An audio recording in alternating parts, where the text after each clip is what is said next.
The TS diagram, though, is particularly useful for us because if you think about what it means, it's really interesting. Let's say we've got two different states and we've got a system moving from state 1 on the left to state 2 on the right. The area underneath that process curve is something that's really, really important because if that process curve represents an internally reversible process, then a little sliver of area could be calculated, right? But there'd be a small change in entropy on the x-axis multiplied by an average temperature T, and that product would be an area, the small area that's a little bit darker purple there.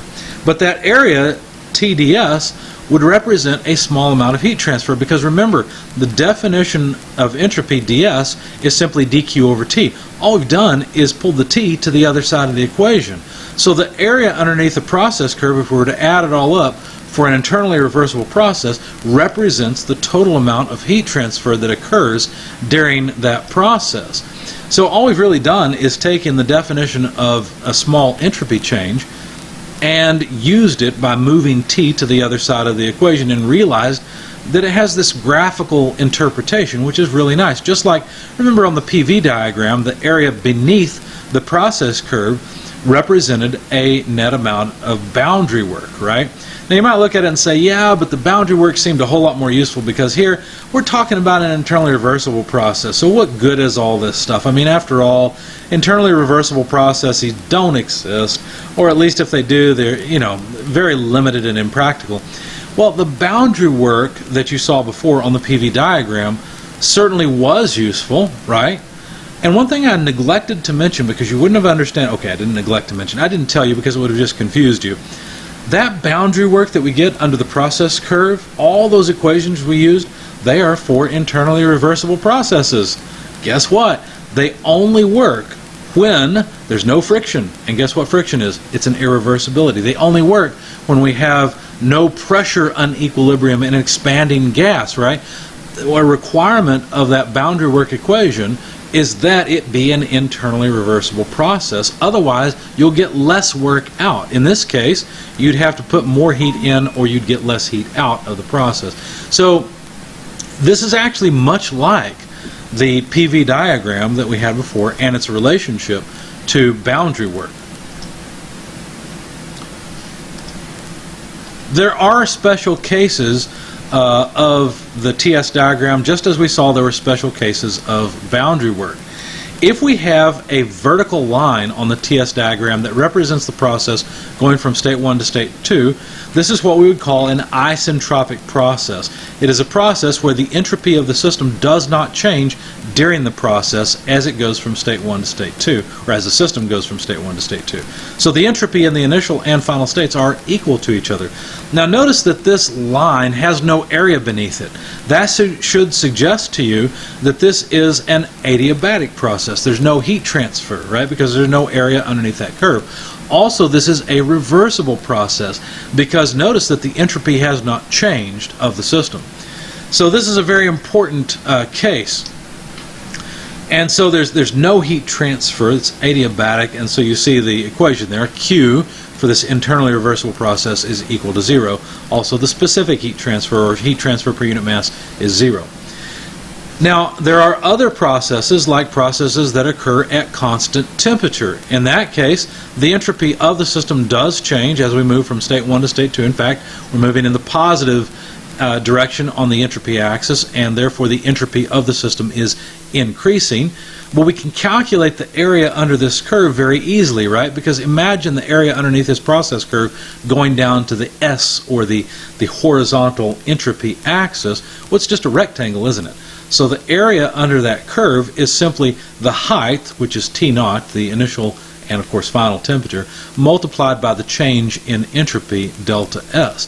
So these are special cases, just like when we had boundary work before. If we knew the shape of the process path, we could calculate the boundary work, or at least the internally reversible boundary work, or in other words, the maximum amount of work that the system would output if it didn't have to do things like overcoming friction and there weren't losses because we had pressure unequilibrium as the piston cylinder expanded, things like that. So in the same way, these are special cases of heat transfer that can be calculated on special processes on the TS diagram. Now, what about entropy transfer? Is entropy something that can be moved around like energy is? I mean, after all, we've learned that heat carries entropy, or carries work, or we've learned that heat carries energy with it, work carries energy with it, mass can be made to carry energy around. So are there things that can transfer entropy? Well, as a matter of fact, there is. If you think about a process that occurs at constant temperature, we could write the amount of entropy that comes in via the heat transfer as Q over T. Understand what we're doing here is we're just using the equation ds equals dq over T, and if the temperature is constant, then delta S would be the total amount of heat transfer divided by the temperature at which that heat transfer takes place. So if we have a system where the system doesn't change temperature while we add heat to it, and you could do this, of course, if you had, you know, some liquid in equilibrium with vapor inside of the system, then as you transfer heat into the system, let's say we transfer 500 kilojoules at a temperature of 400 Kelvin, the amount of entropy that flows in being carried by heat would be Q over the temperature of that boundary, and that would be, you know, 500 kilojoules per 400 Kelvin, 1.25 kilojoules per Kelvin. So in fact, heat can indeed carry entropy into a system or out of a system with it.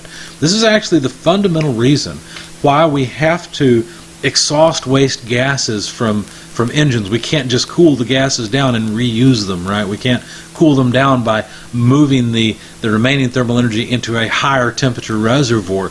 It's because the energy in that gas has become disorganized, right? It's become spread out, and so it's waste. It's less useful, and we have to throw it away.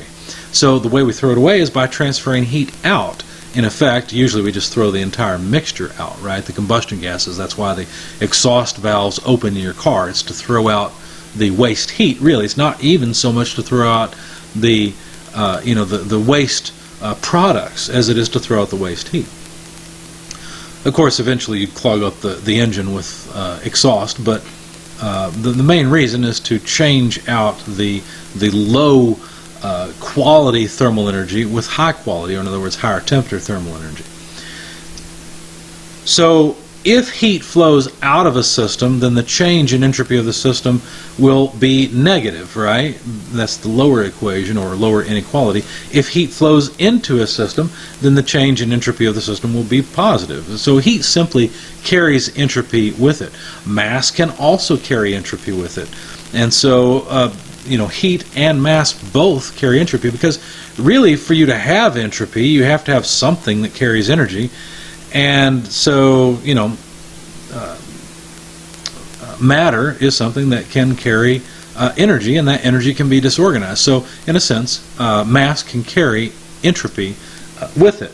An interesting thing about work, and the reason that work is so valuable, is because work actually does not carry entropy with it. Now, if you consider a simple device like this, we've got a piston cylinder device and a shaft come in with a propeller on the end. You know that if you were to twist this propeller and twist the shaft and turn the propeller and make the propeller move around and convect whatever fluid is inside of this piston cylinder device, you know you're putting work into the system. Now, the entropy of the system will go up, but it's not because the work carries entropy into the system. Rather, it's because there's friction between the propeller blades and the fluid. It's also because that fluid, as it moves around, has internal friction, which we would actually call viscosity, and ultimately all those convection loops will slow down and come to rest, right?